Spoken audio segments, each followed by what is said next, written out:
Halo semuanya, berjumpa lagi bersama Denaf Official. Dan pada kesempatan kali ini, Denaf Official akan menceritakan sebuah film yang berjudul Akanda 2022. Tapi sebelum ke ceritanya, seperti biasa Denaf Official ingin menyapa para penonton terlebih dahulu. Di antaranya, Budi dari Gorontalo, Herman dari Banten, Jovan Andriano dari Tegal, Sabaria Sabe, Ongki Balebu dari Morowali, Isnin Ismail, Akang Irfan, Idam Tembon dari Palembang, Om Bibin dari Malang, Wiwin Andini Wiwin dari Bangka Belitung, serta seluruh para penonton Denaf Official yang mohon maaf belum bisa tersapa semuanya. Oke, tanpa berlama-lama lagi, yuk kita langsung lanjut ke ceritanya. Let's go!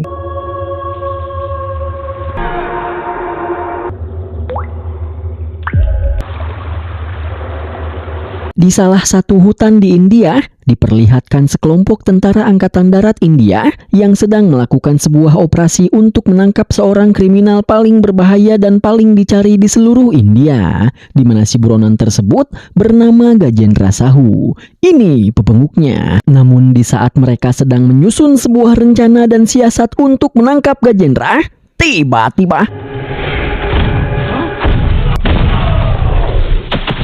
Gajendra yang tahu bahwa ternyata dia dan kelompoknya sedang diintai, langsung melakukan penyerangan dan menyerang para tentara yang mencoba untuk menangkapnya. Dimana karena hal itu, maka terjadilah sebuah peperangan antara kelompok Gajendra melawan para tentara India.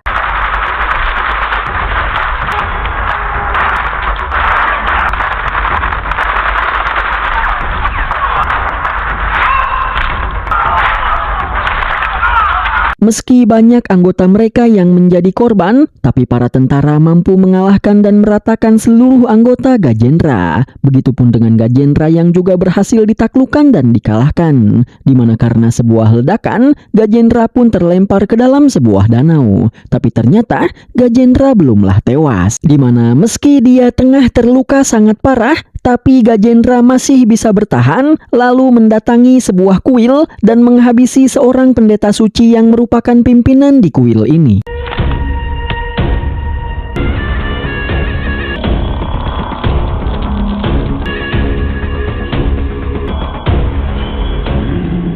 Dimana setelah itu, Gajendra pun menduduki kursi si pendeta karena dia bermaksud untuk menyamar menjadi seorang pendeta agar dia bisa tetap menjalankan berbagai bisnis ilegalnya di balik penyamarannya sebagai seorang pendeta.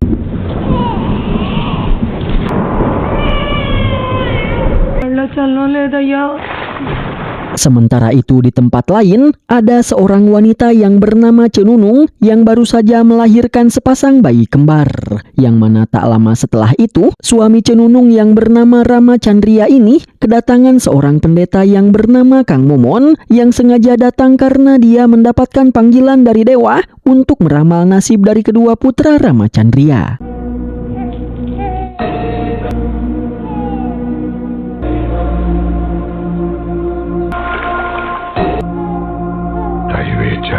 Kang Momon melihat banyak kebaikan di dalam masa depan anak pertama Rama Chandria. Namun ketika Kang Momon menerawang masa depan anak yang kedua,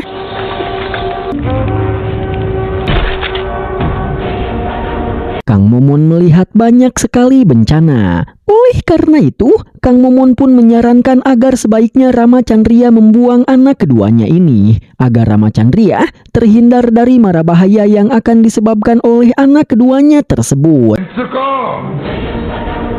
Mendengar itu, sontak Rama Chandria pun merasa sangat terkejut. Namun demi kebaikannya, Rama Chandria pun akhirnya menuruti nasihat dari Kang Momon. Tapi karena Rama Chandria tidak tahu harus membuang anaknya kemana, dia pun akhirnya menitipkan anaknya tersebut kepada Kang Momon. Di mana Rama Chandria membawa dan menitipkan satu anaknya kepada Kang Momon tanpa sepengetahuan istrinya. Karena istrinya yaitu Cenunung masih belum sadarkan diri pasca melahirkan. Sehingga Cenunung mengira bahwa dia hanya melahirkan satu anak.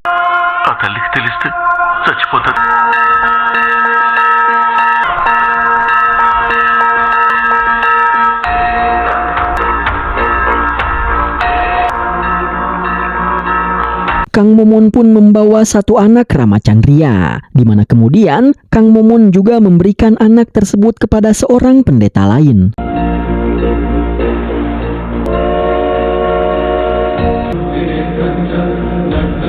Yang mana kemudian si pendeta ini pun membawa bayi Ramacandria ke sebuah kuil, lalu berdoa kepada Dewa Siwa dan menyerahkan bayinya kepada Dewa Siwa. Begitupun dengan Kang Momon yang juga ikut mendoakan bayi Ramacandria dari tempat lain, dimana karena doa-doa tersebut terjadilah sebuah keajaiban terhadap putra Ramacandria.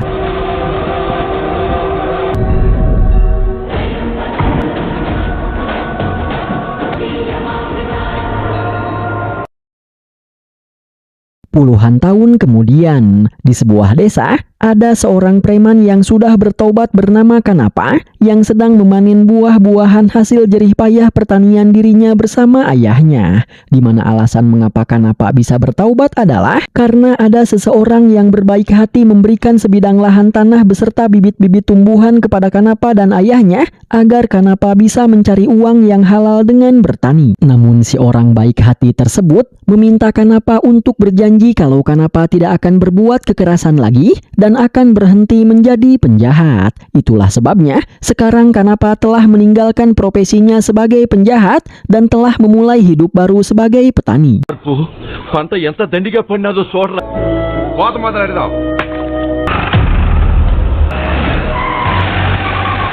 Namun ketika mereka akan memanen hasil pertanian mereka, tiba-tiba datang mantan bos Kanapa yang bernama Rajapa beserta seluruh anak buahnya, di mana Rajapa tidak terima bahwa kini Kanapa telah meninggalkan kelompoknya, sehingga Rajapa berniat untuk memaksa Kanapa agar kembali bergabung ke dalam kelompok gangsternya. Tapi karena Kanapa menolak ajakan Rajapa, Rajapa pun menyuruh para anak buahnya untuk menebang seluruh pohon-pohon yang ada di ladang Kanapa.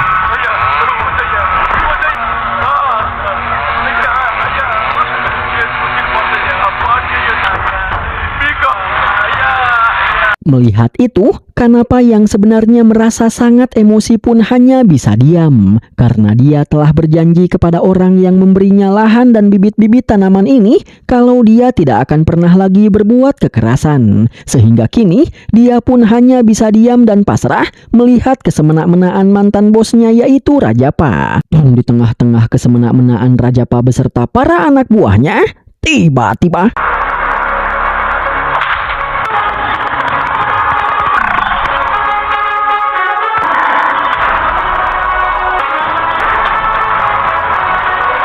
tiba-tiba datanglah si orang baik hati yang telah memberi lahan dan bibit tanaman kepada Kanapa dan ayahnya, di mana si orang ini datang bersama 2 ekor sapi piaraannya, dan si orang ini bernama Murali Krishna, di mana pertama-tama Murali menghampiri Kanapa, di mana setelah Murali memberikan apresiasi karena ternyata Kanapa menepati janjinya kepada Murali, Murali pun mencabut janji Kanapa dan membebaskan Kanapa untuk melawan jika ada seseorang yang menindasnya. Baik, Wasta. Namun perbincangan mereka dihentikan oleh Rajapa, di mana Rajapa yang tidak terima karena gara-gara Murali dia harus kehilangan 1 anak buahnya. Rajapa pun langsung memerintahkan seluruh anak buahnya untuk menyerang dan menghajar Murali. Oleh karena itu, maka pergedebukan pun terjadi.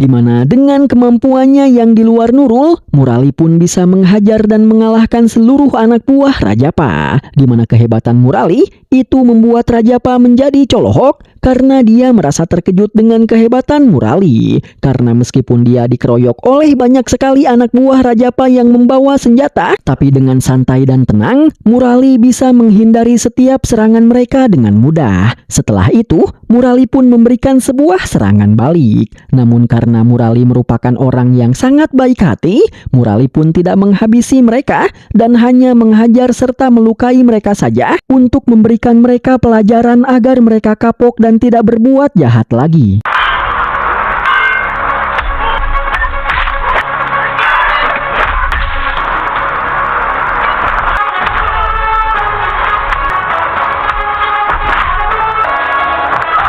di mana pada akhirnya Murali pun mampu mengalahkan seluruh anak buah Rajapa yang membuat Rajapa terkena mental dan tidak lagi berani melawan Murali. Lalu Murali pun memberikan sebuah ceramah agar Rajapa dan para anak buahnya bertaubat dan tidak lagi menjadi para penjahat, di mana dengan ceramahnya tersebut Murali pun bisa menyentuh hati dari Rajapa dan para anak buahnya sehingga mereka mau bertaubat.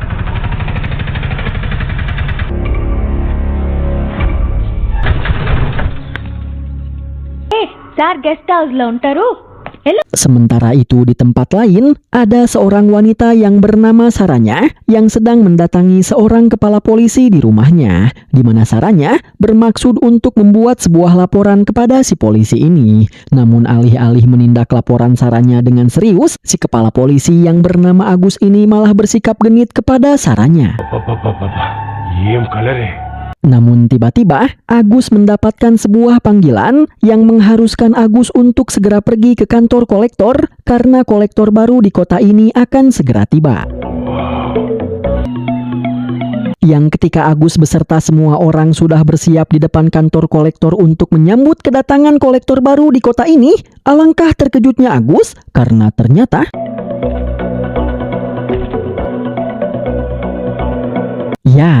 Saranya adalah kolektor baru di kota ini. Sehingga dari sini kita bisa mengetahui bahwa tujuan Saranya datang ke rumah Agus sebelumnya adalah untuk menyamar guna mengetes dan mengetahui sikap serta karakter Agus yang sebenarnya. Di mana dengan penyamarannya tersebut, Saranya pun bisa mengetahui bahwa Agus merupakan polisi jahat yang genit. Joining day kada. Oleh karena itu, Saranya pun segera memanggil Agus ke ruangannya, lalu menegur Agus yang merupakan polisi genit. Bahkan, di sini Saranya juga membawa seorang wanita yang mana si wanita ini sebelumnya mendatangi Agus untuk mengajukan sebuah laporan. Namun Agus malah memperkaos dan menganiaya wanita ini. Oleh karena itu, di sini Saranya pun bermaksud untuk memenjarakan Agus atas perbuatannya. Tapi ternyata Agus bukanlah orang lemah yang takut begitu saja dengan perkataan Saranya. Di mana meskipun Saranya merupakan seorang kolektor, tapi di sini Agus berani mengancam Saranya karena telah berani-berani berurusan dengan Agus.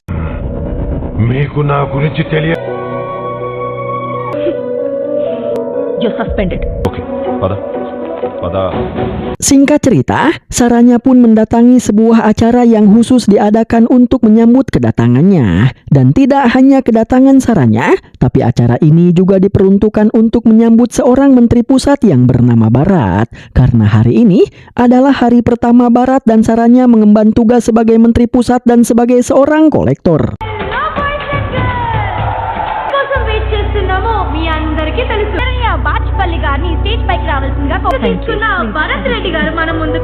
Barat pun memberikan pidato sambutannya, di mana di dalam pidatonya ini Barat menceritakan kisah masa lalunya, bahwa ternyata dulunya Barat dan seluruh keluarganya merupakan para penjahat yang mencari uang lewat jalur premanisme. Namun suatu hari ada seseorang yang datang dan menyadarkan Barat, sehingga Barat pun memutuskan untuk bertaubat. Lalu orang tersebut pun menyekolahkan Barat, sehingga akhirnya Barat bisa menjadi seorang menteri seperti sekarang ini. Di mana setelah menyelesaikan pidatonya tersebut, Barat pun memanggil orang yang telah membuatnya bertaubat dan telah menyekolahkannya untuk naik ke atas panggung. Dan coba tebak siapakah orang tersebut? Ya, dia adalah Murali Krishna.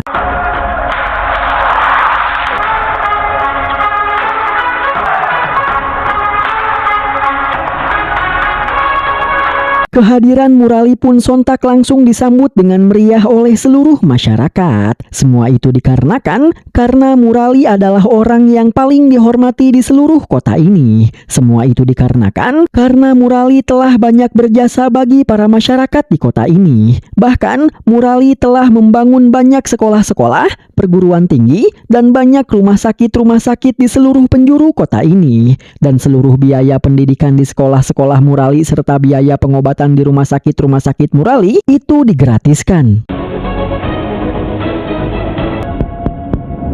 Sorry, Murali pun memberikan pidato sambutannya, di mana pidatonya tersebut selain membuat orang-orang terpukau, juga membuat Saranya sang kolektor terkagum-kagum terhadap pidato Murali. Apalagi ketika Murali menceritakan kisah masa lalu Saranya yang berasal dari keluarga miskin yang untuk makan saja sangatlah sulit, tapi berkat usaha dan kegigihannya, Saranya berhasil menyelesaikan pendidikannya sehingga kini Saranya berhasil menjadi pegawai negeri dan berhasil menjadi seorang kolektor.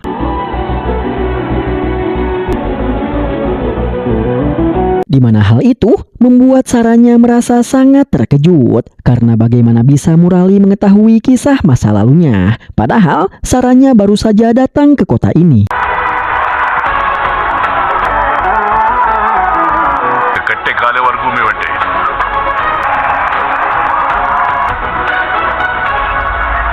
Di keesokan harinya, Saranya yang telah mendengar cerita tentang seluruh jasa-jasa Murali bagi masyarakat kota ini, dia pun mendatangi rumah Murali untuk mengunjunginya. Di mana di sini, Saranya pun disambut dengan baik oleh seluruh keluarga Murali. Selain itu, dari sini kita juga akhirnya mengetahui bahwa ternyata Murali merupakan anak dari Ramachandriya dan Cenunung. BTW, bagi kalian yang lupa siapa itu Cenunung dan Ramachandriya, Cenunung adalah wanita yang melahirkan bayi kembar di awal film, namun satu bayinya diberikan kepada Kang Momon sang pendeta oleh suaminya yaitu Ramachandriya. ఒకసారి అమ్మాయిని పంపిస్తాను మురళీకృష్ణకి లోన్స్ కి షూరిటీ సంతకం నేను పెట్టాను సార్ వాళ్ళకి నేనున్నాను. Dan lagi, di sini Saranya pun kembali dibuat terkagum-kagum oleh Murali karena saat ini Murali sedang mengajukan sebuah pinjaman uang kepada bank, yang mana pinjaman uang tersebut akan diberikan kepada banyak petani di desa ini. Namun pembayarannya akan ditanggung sepenuhnya oleh Murali. చేసుకోవాలి. నిన్న మురళీకృష్ణ గారింటికి వెళ్ళాను. Very interesting character. తన ఫ్యామిలీని చూశాక సంస్కారం. Kekaguman Saranya adalah awal dari bumbu-bumbu cinta antara Saranya dengan Murali. Karena setelah itu, Saranya dengan Murali pun menjadi lebih sering menghabiskan waktu bersama-sama. Sehingga semakin lama, mereka berdua pun menjadi semakin saling mencintai satu sama lain. Namun mereka belum berani mengungkapkan perasaan mereka masing-masing.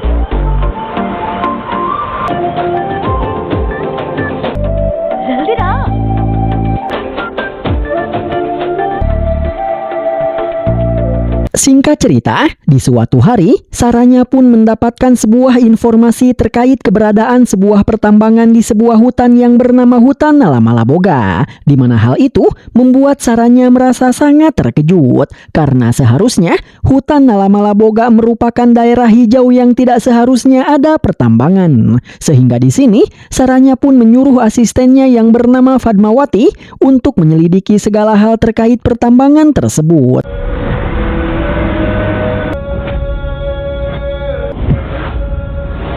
Sehingga setelah itu, kita pun akhirnya diperlihatkan dengan pertambangan yang dimaksud, di mana pertambangan ini sebenarnya merupakan pertambangan ilegal, namun berkat permainan yang dilakukan oleh si pemilik pertambangan, pertambangan ini pun bisa mendapatkan izin sehingga bisa tetap beroperasi, di mana pertambangan ini merupakan milik dari orang kejam yang bernama Farada Rajulu.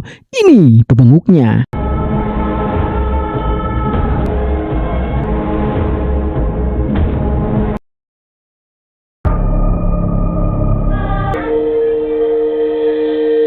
Setelah sekian lama menjalankan pertambangan tembaganya, Farada pun akhirnya menemukan sesuatu yang sangat mencengangkan, di mana ternyata tanah yang menjadi lokasi pertambangannya itu mengandung uranium langka yang berkualitas sangat baik, di mana menurut ilmuwan yang dia sewa, uranium yang ditemukan di pertambangan Farada itu merupakan uranium spesial yang sangat dicari di seluruh dunia. Sehingga dengan terdapatnya uranium di pertambangan Farada, maka Farada bisa mendapatkan keuntungan yang sangat besar dari bisnis uranium, karena Farada bisa menyelundupkan uranium tersebut ke berbagai negara di dunia ini. Dan si ilmuwan yakin akan ada banyak negara yang bersedia untuk membeli uranium Farada. Sehingga dengan begitu, Farada akan bisa menjadi orang yang sangat kaya raya.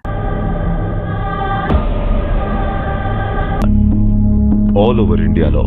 Perbincangan mereka pun terhenti dengan kedatangan seorang pengusaha yang bernama Ochid, di mana Ochid merupakan salah satu pengusaha terbesar di India. Dan maksud kedatangan Ochid ke sini adalah Ochid ingin membeli pertambangan milik Farada. Namun jelas Farada menolak tawaran Ochid dan tidak mau menjual pertambangannya. Di mana hal itu membuat Ochid merasa sangat marah, sehingga Ochid pun mengancam Farada bahwa dia akan menghabisi Farada.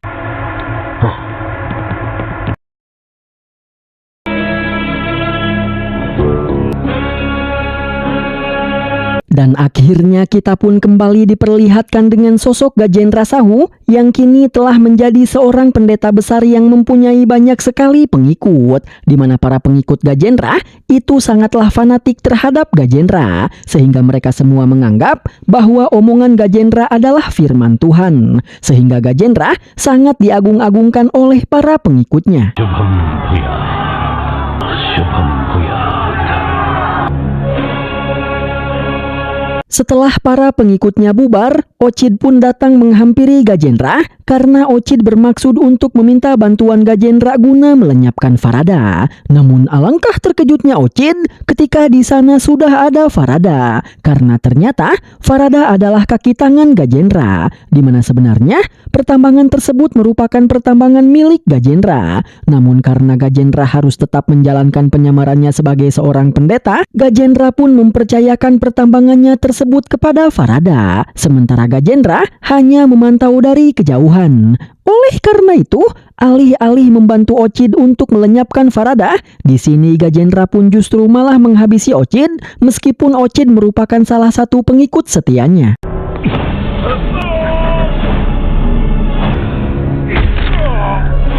Setelah Ochid tewas, Farada pun mengatakan bahwa akibat pengelolaan uranium yang ditemukan di pertambangannya, kini pertambangan tersebut dipenuhi dengan radiasi. Jadi, saat ini pertambangannya membutuhkan banyak sekali tangki pembuangan limbah untuk membuang limbah-limbah kimia yang mengandung radiasi bekas pengelolaan uranium. Mendengar itu, alih-alih menyediakan tangki pembuangan limbah, Gajendra pun justru malah menyuruh Farada untuk membuang limbah-limbah tersebut ke dalam tanah, di mana Gajendra menyuruh Farada untuk menggali dan mengebor tanah, lalu buang limbah-limbah bekas pengelolaan uranium ke tanah yang mereka gali.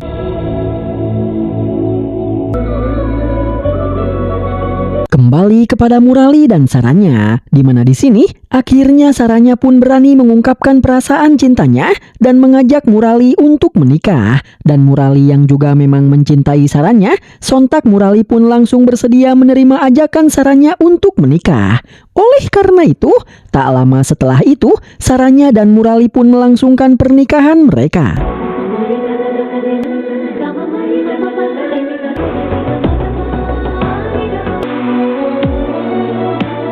Yang mana setelah menikah, Murali dan Saranya pun hidup dengan penuh cinta dan kasih sayang. Yang mana hari-hari mereka selalu dipenuhi dengan keharmonisan serta keromantisan. Sampai pada akhirnya, Saranya pun hamil dan melahirkan, yang membuat kehidupan keluarga mereka menjadi semakin indah dan bahagia.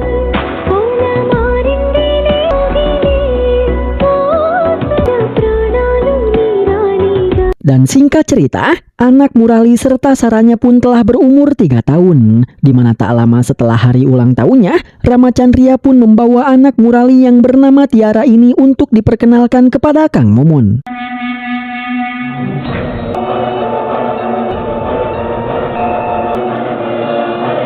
Dan lagi, di sini Kang Momon pun melihat sebuah pandangan yang buruk di dalam masa depan Tiara. Singkat cerita, di keesokan harinya, rumah sakit milik Murali pun kedatangan banyak sekali anak-anak yang tiba-tiba saja jatuh sakit. Sehingga si dokter penanggung jawab di rumah sakit ini segera menelpon Murali untuk memberitahukan kejadian ini kepada Murali.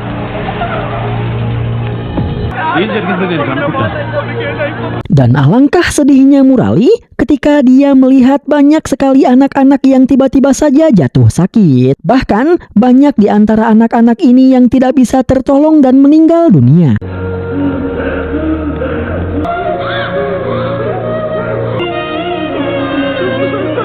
Yang mana setelah selesai memeriksa, si dokter pun menjelaskan bahwa sepertinya penyakit yang diderita oleh anak-anak ini bukan diakibatkan oleh virus ataupun bakteri, tapi penyakit mereka sepertinya diakibatkan oleh efek radiasi. Karena hanya dalam waktu sekejap saja, banyak organ di dalam tubuh anak-anak ini mengalami kerusakan. Dan karena tragedi tersebut, membuat tidak ada satupun obat di rumah sakit ini yang bisa bekerja terhadap penyakit yang diderita oleh anak-anak ini, ungkap si dokter. What the hell is happening? Mendengar itu, Murali pun segera mengumpulkan seluruh pejabat pemerintahan setempat. Bahkan menelpon Barat sang menteri pusat untuk segera datang ke rumah sakit. Yang mana di sini Murali pun bertanya bahwa anak-anak ini semuanya berasal dari daerah pegunungan Nalamalaboga. Ada apakah di pegunungan Nalamalaboga sehingga seluruh anak-anak yang ada di daerah sana tiba-tiba terserang penyakit aneh ini? Namun para pejabat pemerintahan ini semuanya berbohong dan tidak mau mengatakan yang sebenarnya, serta hanya mengatakan bahwa penyakit seperti ini itu sudah biasa terjadi di setiap daerah pedalaman seperti pegunungan Nalamalaboga. Murli. Di mana perkataan itu sontak saja membuat Murali menjadi sangat marah. Namun tiba-tiba datanglah Fatmawati ke hadapan mereka, di mana di sini Fatmawati mengatakan bahwa ada sebuah pertambangan di daerah pegunungan Nalamalaboga, dan karena dulu Saranya memerintahkan Fatmawati untuk melakukan penyelidikan terhadap pertambangan tersebut, Fatmawati pun akhirnya melakukan penyelidikan, di mana setelah 3 tahun lamanya melakukan penyelidikan di pertambangan tersebut, akhirnya Fatmawati pun bisa mengetahui bahwa pertambangan tersebut bukanlah pertambangan tembaga biasa, melainkan itu adalah pertambangan uranium.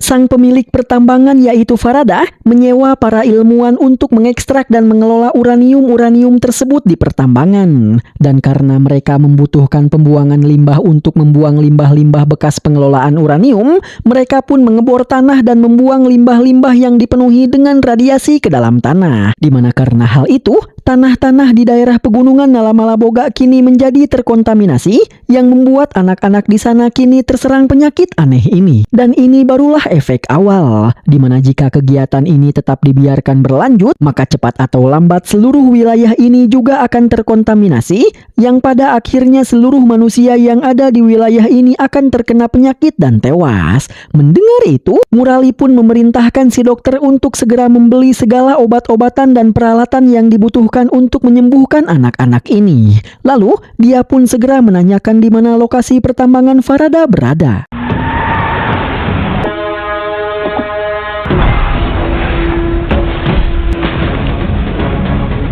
Di mana setelah mengetahui lokasi pertambangannya, Murali pun bergegas pergi ke pertambangan Farada, dan dengan barbar tanpa punten-punten acan Murali pun langsung menyerang seluruh anak buah Farada yang sedang berjaga di pertambangan ini. Oleh karena itu, maka gedebukan pun terjadi.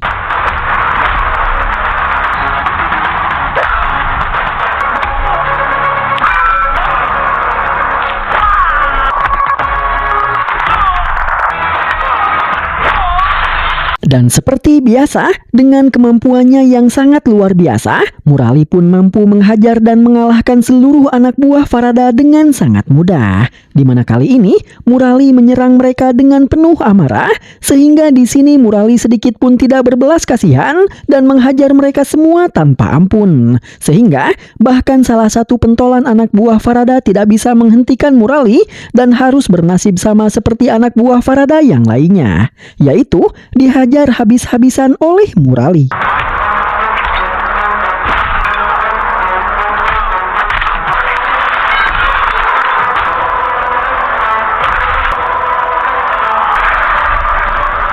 Sampai akhirnya Farada pun muncul dan berniat untuk turun tangan langsung dalam menghadapi Murali.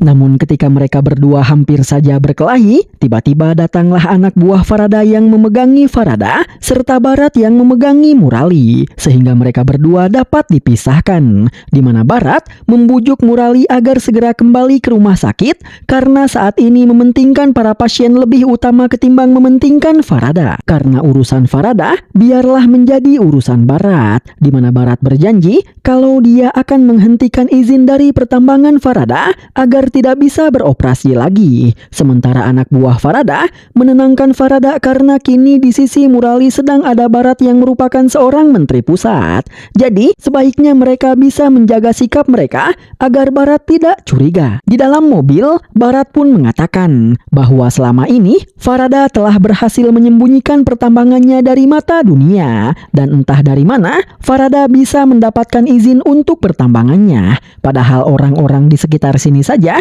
bahkan tidak tahu kalau ada sebuah pertambangan di daerah tersebut. Di mana dengan itu, Barat pun bisa menyimpulkan bahwa pasti ada kekuatan besar di belakang Farada, sehingga dia bisa menyembunyikan pertambangannya dari orang-orang dan bisa mendapatkan izin untuk pertambangannya. Namun Barat berjanji bahwa apapun resikonya, dia pasti akan menghentikan izin operasional untuk pertambangan Farada, ungkap Barat.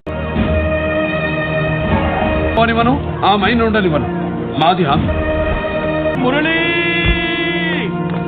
Sesampainya kembali di rumah sakit, Murali pun kembali dikejutkan dengan kedatangan Ramachandria yang datang dengan membawa Tiara yang tiba-tiba saja jatuh pingsan. Dan ketika Murali beserta Saranya sedang menghampiri Ramachandria untuk membawa Tiara masuk ke dalam rumah sakit agar segera bisa mendapatkan perawatan, tiba-tiba doctor!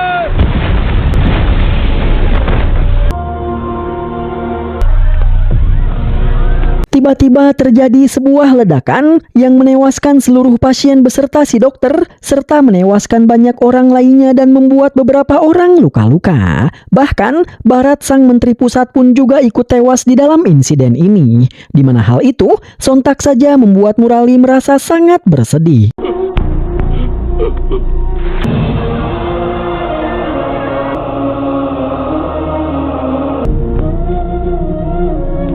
Di mana ternyata itu adalah perbuatan dari Gajendra. Karena Gajendra yang tahu kalau Murali telah ikut campur urusan pertambangannya, dia pun melakukan semua itu. Dan saat ini Gajendra sedang menelpon Farada untuk memberitahu Farada bahwa dia telah meledakkan rumah sakit milik Murali untuk menghabisi Barat yang akan mencoba untuk mencabut izin pertambangannya. Tapi karena Murali berhasil selamat di dalam insiden tersebut, Gajendra pun akan merencanakan sesuatu yang lain untuk bisa menghabisi Murali, di mana Gajendra mengirimkan petugas NIA untuk menangkap Murali atas tuduhan bahwa Murali sengaja menanam sebuah bom di rumah sakitnya ini untuk menghabisi Barat sang menteri pusat. Bahkan di sini si petugas NIA yang bernama Bagas ini pun membawa surat skorsing untuk Saranya karena ditakutkan kalau Saranya juga ikut terlibat di dalam rencana pengeboman ini. Di mana karena hal itu, akhirnya Murali pun dibawa ke kantor NIA untuk dimintai keterangan.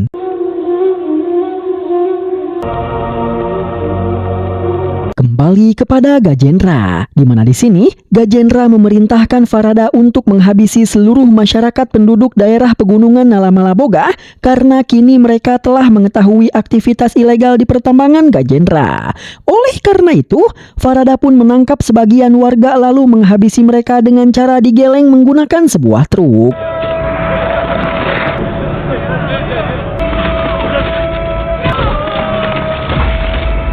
Lalu menghabisi sebagian mereka dengan cara diledakkan menggunakan sebuah bom. Dan para warga yang masih tersisa, mereka yang berusaha kabur melarikan diri dari desa mereka karena kini desa mereka sudah tidak aman, mereka pun dihadang oleh Farada beserta seluruh kelompoknya, lalu mereka semua pun didorodot hingga mereka semua tewas.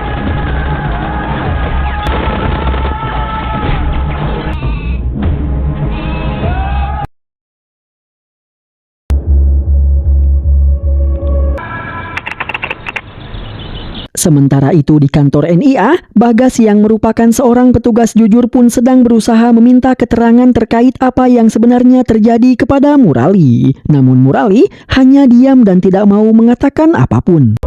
Believe me, all your Sementara itu di rumahnya, kondisi Tiara pun sudah semakin kritis. Sehingga di sini, si bu dokter yang memeriksanya pun menyarankan Saranya dan yang lainnya untuk segera membawa Tiara ke rumah sakit. Namun Ramachandra mengatakan bahwa kini rumahnya dan seluruh desa ini telah dikepung oleh para anak buah Farada.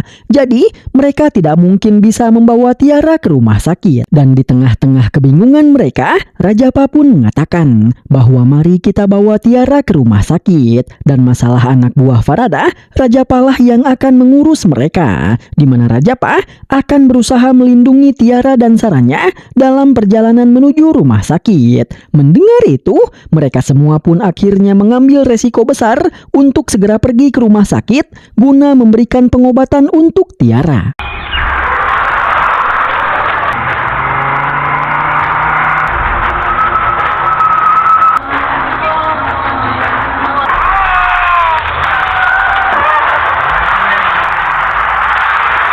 Namun belum jauh dia pergi, Rajapa sudah bisa dihentikan, di mana mobil yang dia kendarai bisa dibuat terlempar dan mengalami selip. Dan karena para anak buah Farada sudah mulai berdatangan, karena tidak punya pilihan lain, Rajapa pun akhirnya memutuskan untuk turun guna menghadapi mereka semua.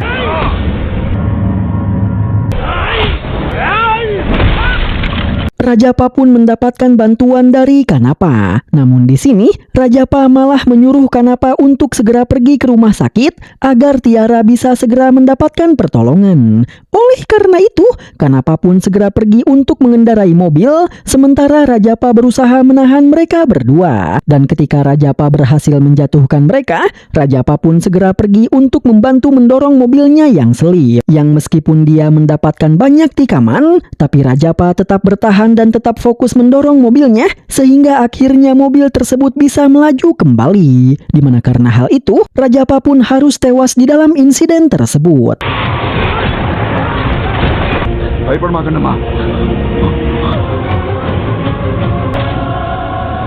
చూసుకుంటానమ్మా. Namun belum jauh mereka melaju, mereka sudah kembali bisa dikejar oleh para anak buah Farada. Di mana di dalam insiden kali ini, giliran Kanapalah yang tewas karena mengorbankan nyawanya demi keselamatan anak dan istri Murali, orang yang sangat dia hormati karena telah berjasa bagi kehidupannya. Namun sebelum tewas, Kanapa bisa memberikan kemudi mobilnya kepada Saranya terlebih dahulu.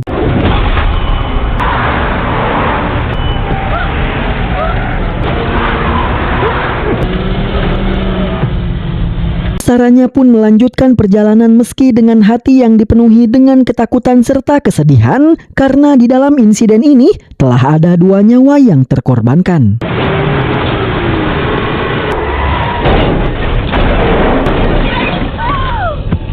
Dan lagi, kendaraan Saranya pun bisa dihentikan dan dibuat kecelakaan. Di mana di dalam tragedi kali ini, giliran si dokterlah yang meregang nyawa dan meninggal dunia. Yang mana karena mobilnya kini telah rusak, Saranya pun pergi membawa Tiara dengan berlari dan dikejar-kejar oleh banyak anak buah Farada. Di mana Saranya kabur ke sebuah goa untuk bersembunyi. Namun ternyata, para anak buah Farada berhasil menemukan Saranya. Dan ketika salah satu anak buah Farada melemparkan sebuah rantai yang membuat Saranya terjatuh dan secara tidak sengaja membuat Tiara terlempar, suara teriakan Saranya secara tidak sengaja membangunkan seorang petapa yang bernama Akanda dari pertapaannya, di mana Akanda memiliki wajah yang sangat mirip dengan Murali.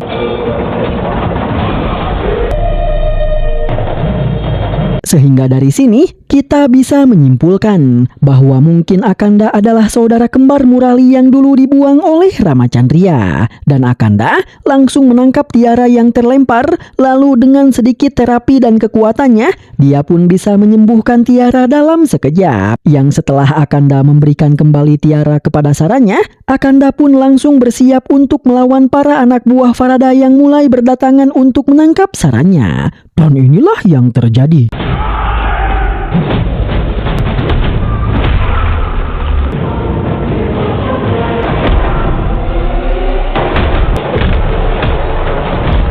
Ya, hanya dengan sentuhan kecil dan pukulan sederhana, Akanda sudah bisa membuat para anak buah Farada Ngaraceleng terpental berterbangan. Dan bukannya langsung takut lalu kabur, mereka malah memaksa untuk terus menyerang Akanda. Oleh karena itu, maka gedebukan pun terjadi.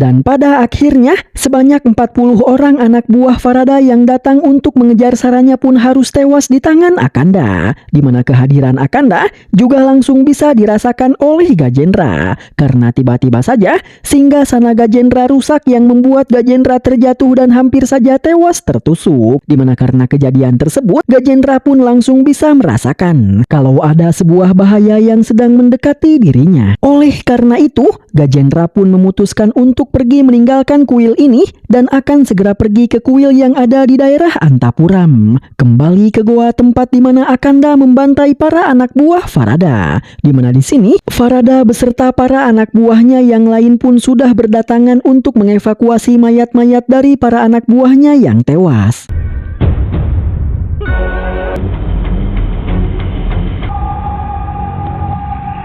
Dan di sini, Farada beserta Agus pun bertanya-tanya tentang siapakah orang yang telah melakukan semua ini kepada para anak buahnya. Namun karena Agus telah mendengar berita tentang kepindahan Gajendra ke Antapuram, Agus yang merupakan anak buah Farada pun menyarankan agar sebaiknya Farada pergi untuk menemui Gajendra terlebih dahulu. Dan masalah orang yang menghabisi anak buah Farada, biar Aguslah yang mencarinya. Oleh karena itu, Farada pun pergi menemui Gajendra. Dan di sini, Gajendra menjelaskan bahwa alasan kepindahannya ke kuil ini adalah untuk membantu Farada dalam menemukan orang yang telah menghabisi 40 orang anak buah mereka. Karena dari kejauhan, Gajendra juga bisa merasakan kehadiran orang tersebut, ungkap Gajendra, yang kemudian meminta Farada untuk melakukan segala cara guna menemukan orang tersebut. Yang mana setelah itu, Gajendra pun pergi untuk menemui para pengikutnya. Om Namah Shivaya. Om Namah Shivaya. Sementara itu di tempat lain, Akanda pun sedang memberikan sebuah kalung kepada Tiara. Lalu, dia pun mengantarkan Tiara beserta Saranya pulang ke rumahnya dengan selamat. Di mana di sepanjang perjalanan mengantarkan Tiara pulang, terlihat bahwa Akanda sangatlah menyayangi Tiara.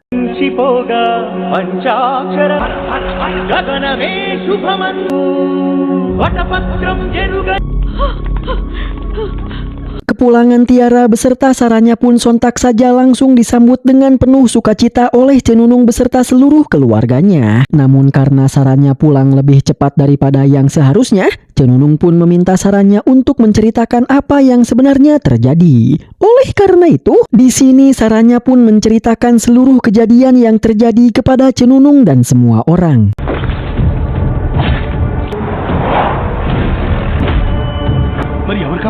Dan tak lama setelah itu, datanglah Agus beserta para polisi yang datang untuk membawa Saranya beserta seluruh keluarganya ke kantor polisi. Karena Agus ingin menginterogasi Saranya terkait siapa orang yang telah menolong Saranya dan telah menghabisi 40 orang anak buah Farada. Yang karena Saranya tidak mau berbicara apapun, di sini Agus pun menjadi sangat marah sehingga Agus pun berniat untuk menyakiti Tiara untuk memaksa Saranya berbicara. Namun ketika Agus akan menyakiti Tiara dan melemparkan kalung pemberian Akanda, tiba-tiba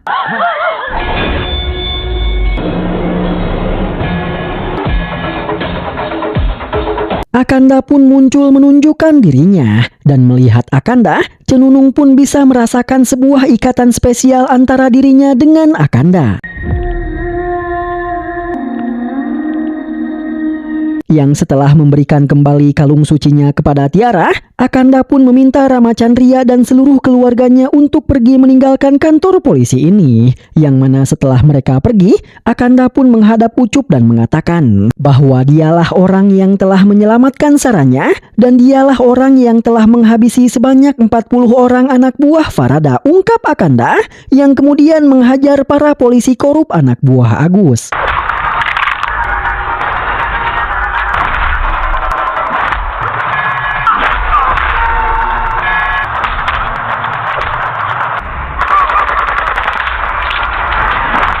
Namun sebelum kita mengetahui bagaimana nasib Agus, scene pun terlebih dahulu berpindah ke kuil tempat di mana saat ini Gajendra sedang melakukan ceramah di depan seluruh para pengikutnya. Dan di tengah-tengah ceramah yang sedang dilakukan oleh Gajendra,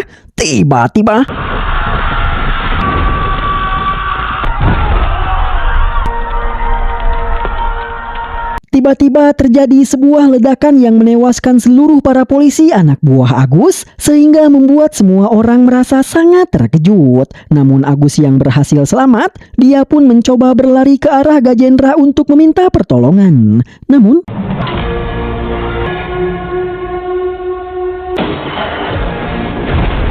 Akanda terlebih dahulu menghabisi Agus dengan menggunakan trisulannya. Dan melihat Akanda, Gajendra pun langsung bisa mengenali bahwa Akanda lah orang yang sedang dia cari. Dan melihat Akanda yang menghabisi Agus yang merupakan seorang polisi korup, semua orang pun langsung menyembah Akanda karena mereka menganggap bahwa Akanda adalah seorang dewa. Yang mana setelah menghabisi Agus, Akanda pun mencaci maki Gajendra karena Akanda tahu kalau Gajendra adalah pendeta palsu. Gajendra adalah seorang penjahat yang sedang menyamar menjadi pendeta untuk bisa melakukan banyak bisnis ilegalnya. Dimana setelah mencaci maki Gajendra, Akanda pun pergi meninggalkan kuil ini.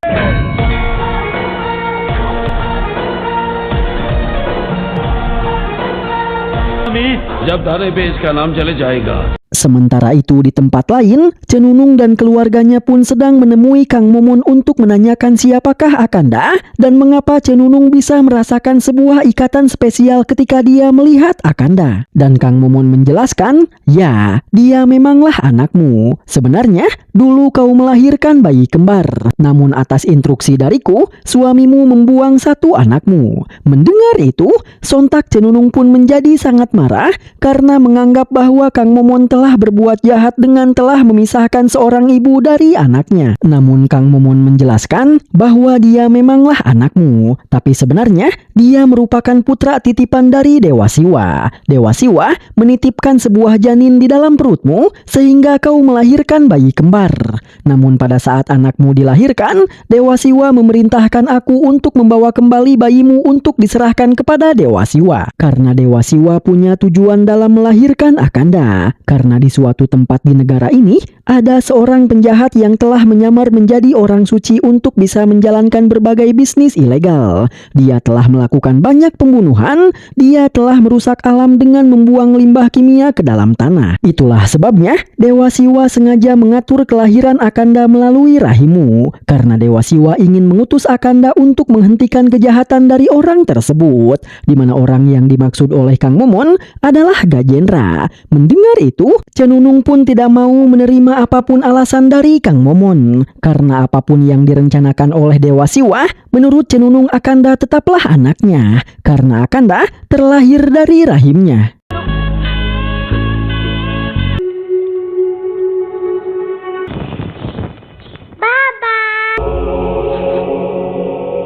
Oleh karena itu, Cenunung pun segera pergi menemui Akanda untuk menjelaskan semuanya bahwa Akanda adalah anaknya yang dulu dibuang tanpa sepengetahuannya. Jadi, Cenunung meminta Akanda untuk kembali ke rumahnya dan hidup bersama Cenunung sebagai anaknya. Namun Akanda menolak permintaan Cenunung karena kini Akanda telah melepaskan berbagai hubungan di dunia ini. Dia tidak mempunyai keluarga, dia tidak mempunyai teman ataupun saudara, karena satu-satunya hubungannya di dunia ini adalah dengan Dewa Siwa. Jadi, Akanda tidak mau kembali ke rumah Cenunung karena Akanda ingin tetap menjadi anak sekaligus utusan Dewa Siwa dalam menegakkan keadilan di dunia ini, ungkap Akanda yang kemudian berlalu pergi. Dimana karena hal itu, sontak saja membuat Cenunung merasa sangat bersedih sehingga Cenunung pun menghabiskan banyak waktunya dengan bergalau.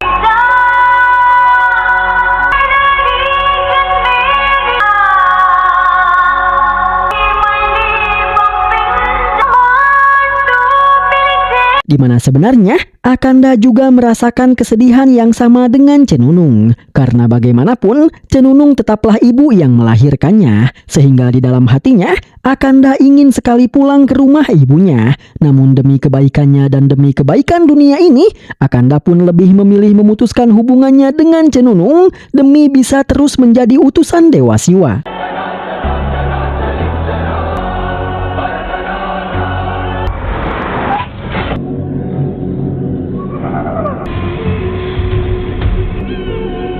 Sementara itu di tempat lain, Gajendra sedang menemui seorang dukun untuk meminta bantuan si dukun ini guna menghabisi Akanda. Namun ketika Gajendra memperlihatkan foto Akanda, ternyata si dukun sudah mengenali Akanda. Karena dulu Akanda telah menyerang perguruannya dan menghabisi guru serta teman-teman seperguruannya.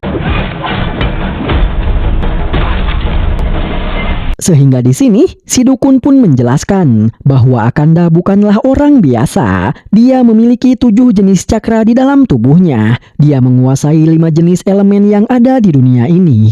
Dia sangatlah kuat, sehingga untuk menghabisinya adalah hal yang sangat mustahil, ungkap si dukun. Tapi karena aku mempunyai hutang budi kepadamu, aku akan berusaha mencari kelemahannya agar kita bisa menemukan cara untuk menghabisinya, ungkap si dukun. Sementara itu di kantor NIA, asisten Bagas sedang memberikan sebuah laporan kepada Bagas bahwa dia telah melakukan penyelidikan sesuai dengan instruksi Bagas. Karena sebelumnya, Bagas telah menugaskan asistennya ini untuk melakukan penyelidikan terhadap pertambangan Farada. Karena Bagas curiga bahwa mungkin Farada adalah penyebab dibalik ledakan yang terjadi di rumah sakit. Karena seluruh orang yang menjadi korban di dalam ledakan tersebut hanyalah orang-orang yang berasal dari daerah pegunungan Nalamalaboga. Namun di sini, asisten Bagas mengatakan bahwa dia tidak menemukan kejanggalan apapun di pertambangan Farada, karena pertambangan Farada hanyalah pertambangan tembaga biasa. Dan di tengah-tengah obrolan mereka, tiba-tiba Bagas mendapatkan sebuah telepon, di mana setelah mendapatkan panggilan telepon tersebut, Bagas pun langsung menghampiri Murali dan mengatakan, Remove the camera.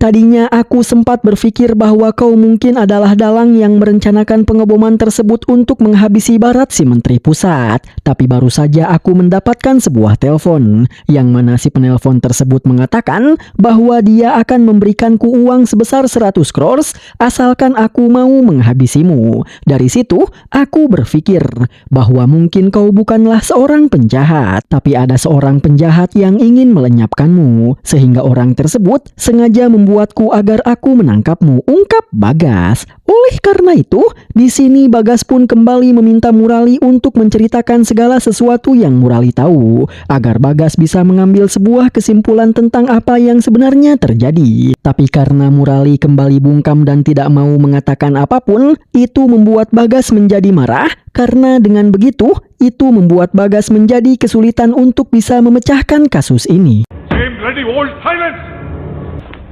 నిజం ఎవడు చెప్తాడో ఎందుకు నిన్ను చెప్పాలో వాళ్ళు చెప్పరు. Kembali kepada Akanda, di mana ketika dia sedang bersemedi di sebuah danau, tiba-tiba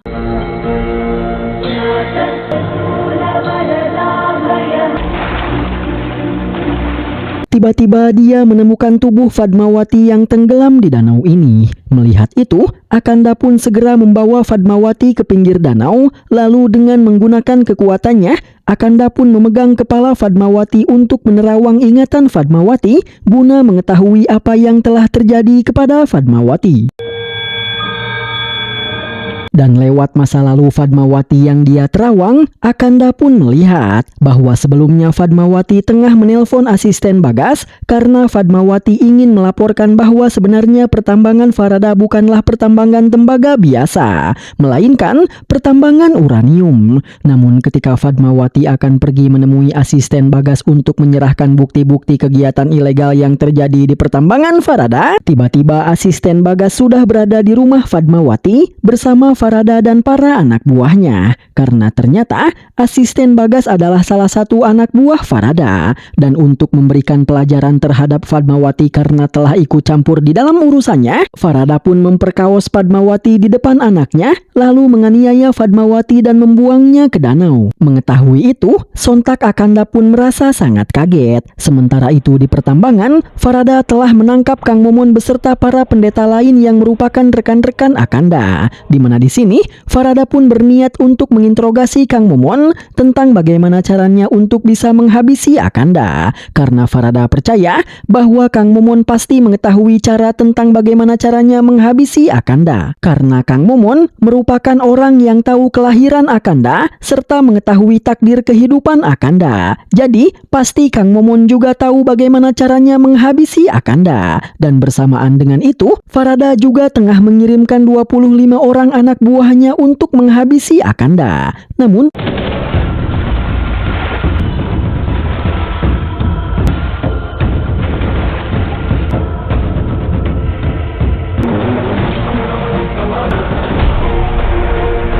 alih-alih bisa menghabisi Akanda, justru para anak buah Farada lah yang bisa dihabisi oleh Akanda dengan sangat mudah. Yang setelah mengalahkan seluruh anak buah Farada, Akanda pun dengan sangat cepat pergi ke pertambangan untuk menyelamatkan Kang Momon beserta para pendeta yang lainnya.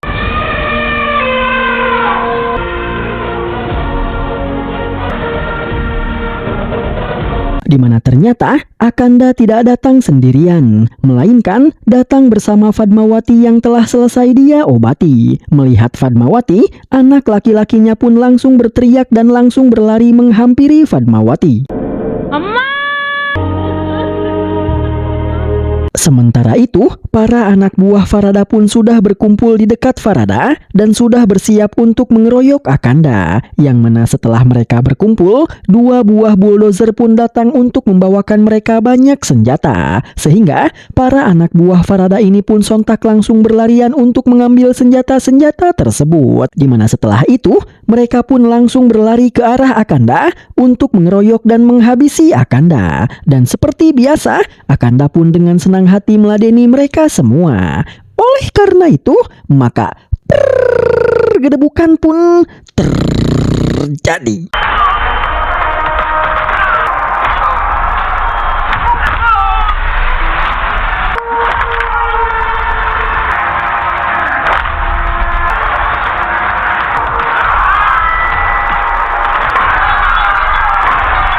Akanda pun bisa mengalahkan seluruh anak buah Farada dengan sangat mudah, di mana Akanda tanpa kesusahan dan tanpa kesulitan sama sekali dengan mudah bisa mementalkan para anak buah Farada hingga mereka terlempar jauh ke belakang. Padahal Akanda hanya mengeluarkan sedikit tenaganya, dan melihat para anak buahnya yang berhasil dikalahkan dengan mudah, Farada pun akhirnya turun tangan langsung untuk melawan Akanda. Namun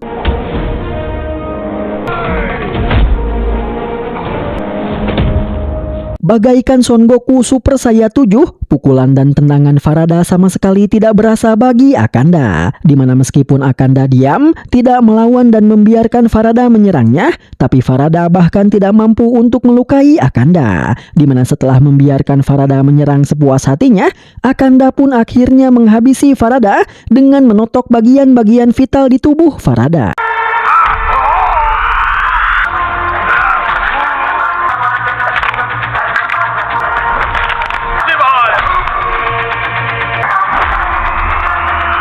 Dan sesaat setelah dia menghabisi Farada, datanglah Bagas beserta para anggota NIA ke pertambangan ini. Di mana di sini awalnya Bagas memaki Akanda karena Akanda telah melakukan sebuah pembantaian. Namun Akanda menjelaskan bahwa mereka semua adalah penjahat yang telah merusak alam ini. Jadi Akanda menghabisi mereka semua untuk menjaga keutuhan alam ini agar tidak terus dirusak oleh mereka. Dan Bagas menjawab, "Lalu mengapa kau tidak menyerahkan saja mereka kepadaku agar aku bisa menghukum mereka?" Dan Akanda menjawab, "Palingan kau hanya bisa mengirim mereka ke penjara, sementara aku bisa langsung mengirim mereka semua ke dalam neraka," ungkap Akanda. Mendengar itu, asisten Bagas yang merupakan anak buah Farada pun berniat untuk menembak dan menghabisi Akanda. Namun dengan cepat Akanda bisa menjatuhkan asisten Bagas, lalu mengatakan kepada Bagas,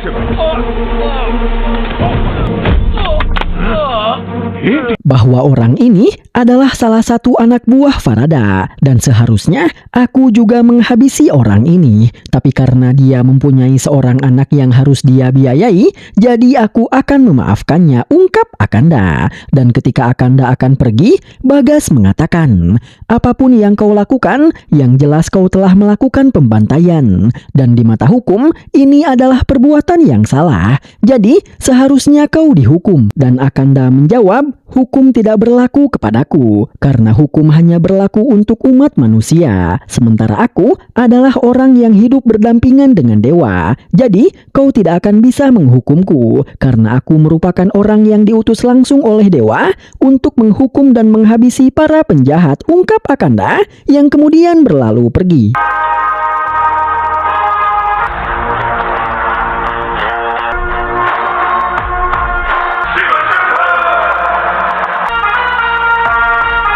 Di mana berkat kejadian tersebut, asisten Bagas pun akhirnya bertaubat, sehingga dia pun memberikan kesaksian yang sebenarnya kepada Bagas. Dan berkat kesaksian yang diberikan oleh asistennya serta bukti-bukti yang diberikan oleh Fatmawati, Bagas pun akhirnya bisa mengetahui kenyataan yang sebenarnya, sehingga akhirnya dia pun bisa memecahkan kasusnya. Oleh karena itu, Bagas pun akhirnya mencabut skorsing terhadap Saranya dan sedang berproses untuk membebaskan Murali kembali.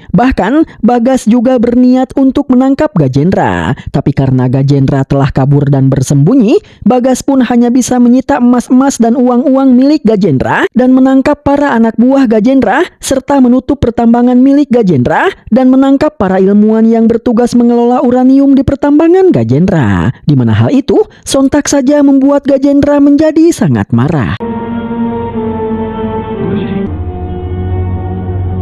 Sampai akhirnya, di suatu hari, ada 2 orang murid Akanda yang menghampirinya untuk memberitahu Akanda bahwa tiba-tiba saja Tiara jatuh pingsan. Dan ketika Akanda memeriksanya, ternyata penyebab Tiara bisa jatuh pingsan adalah karena Tiara telah diguna-guna. Sehingga di sini, Akanda pun berniat untuk melakukan sebuah ritual untuk mencabut kembali guna-guna yang ditanamkan kepada Tiara.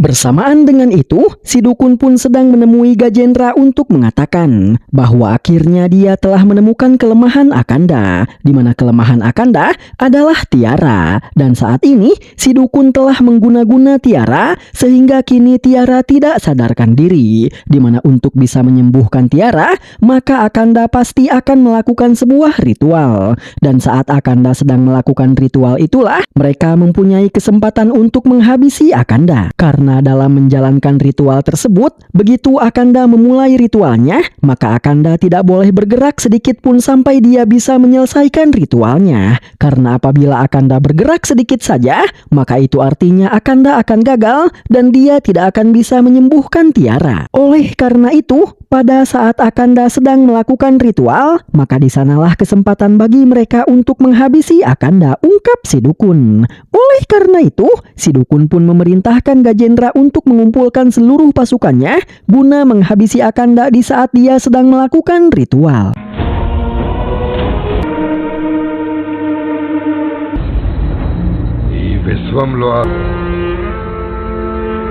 Dan singkat cerita, dengan ditemani Kang Momon beserta para pendeta lain dan juga keluarga Tiara, Akanda pun memulai ritualnya. Dan sesaat setelah Akanda memulai ritualnya, si dukun beserta murid-muridnya dan juga Gajendra beserta seluruh anak buahnya pun datang ke tempat ritual guna menghabisi Akanda.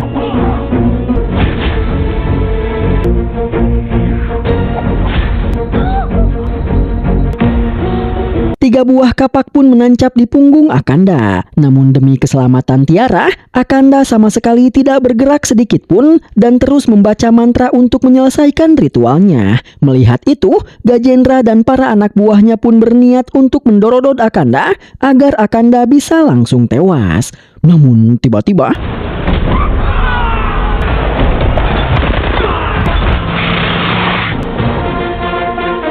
datanglah Murali yang telah dibebaskan yang langsung menghentikan para anak buah Gajendra yang ingin menembak Akanda, di mana Murali langsung menghajar dan melawan mereka semua. Oleh karena itu, maka Gedebukan pun terjadi.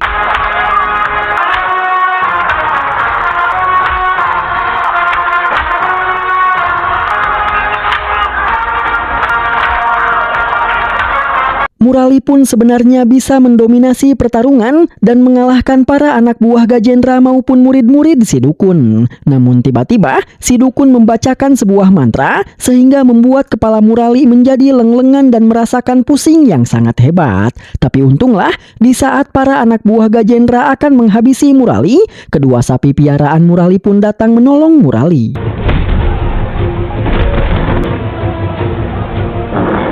Namun tak butuh waktu lama, para anak buah Gajendra beserta murid-murid si dukun pun berhasil mengikat dan menaklukkan sapi-sapi piaraan Murali. Namun karena ritual Akanda hampir selesai, si dukun pun meminta Gajendra untuk mencuekkan Murali yang sedang pusing dan menyuruh Gajendra untuk fokus menghabisi Akanda sebelum Akanda bisa menyelesaikan ritualnya. Dan tepat di saat satu anak buah Gajendra maju untuk menghabisi Akanda, akhirnya Tiara pun sudah bisa membuka matanya. Yang itu artinya ritual Akanda kini telah selesai, sehingga kini Akanda sudah bisa bergerak dengan bebas lagi.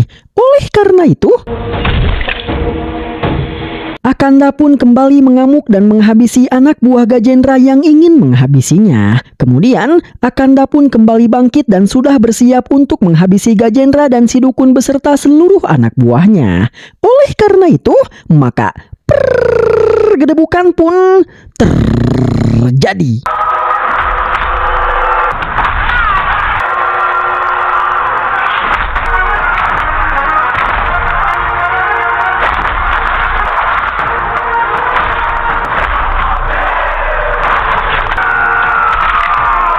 Akanda pun mampu membantai seluruh anak buah Gajendra dan si dukun dan mampu melukai si dukun yang membuat Murali terbebas dari guna-guna si dukun sehingga Murali pun kembali tersadar serta mampu menghajar Gajendra si penjahat utama di film ini. Dimana dengan kembali terbebasnya Murali pun langsung menghajar orang-orang yang mengikat kedua sapinya yang membuat sapi-sapinya kembali terbebas. Sementara Akanda, dia pun melanjutkan aksinya dalam menghajar Gajendra dan juga si dukun yang setelah dia puas menghajar mereka berdua, Akanda pun menghabisi si dukun dengan sangat mudah. Lalu mencaci maki Gajendra atas kejahatannya selama ini dan kemudian menghabisinya.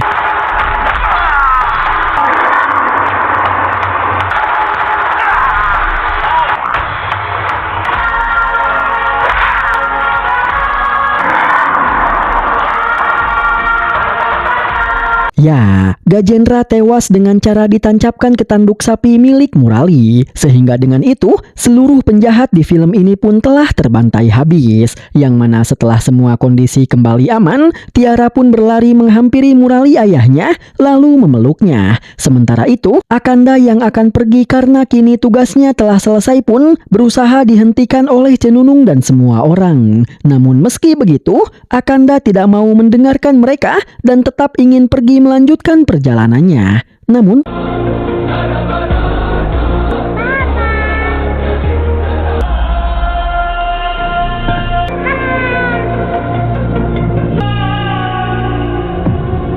ketika Tiara menghentikan Akanda dengan memanggilnya dengan sebutan ayah karena Tiara juga menganggap Akanda sebagai ayahnya, hati Akanda pun mulai goyah dan ingin sekali tinggal di sini bersama Tiara. Tapi pada akhirnya Akanda pun kembali menguatkan tekadnya karena tidak seharusnya dia mempunyai ikatan dengan siapapun. Sehingga di sini dengan berat hati Akanda pun akhirnya memilih untuk tetap pergi meskipun Tiara sudah berusaha untuk menghentikannya. Namun Akanda berjanji kalau dia pasti akan kembali jika seandainya Tiara ataupun keluarganya sedang berada dalam bahaya.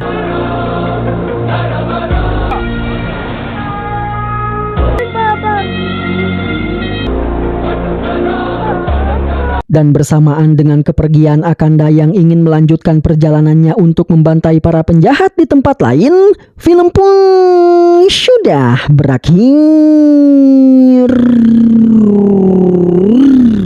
Oke, sampai di sini dulu pertemuan kita kali ini ya lur. Terima kasih bagi dulur-dulur yang sudah menonton dari awal hingga akhir. Jangan lupa like, share, komen, dan subscribe ya lur. Sampai jumpa lagi di video-video berikutnya. Bye-bye.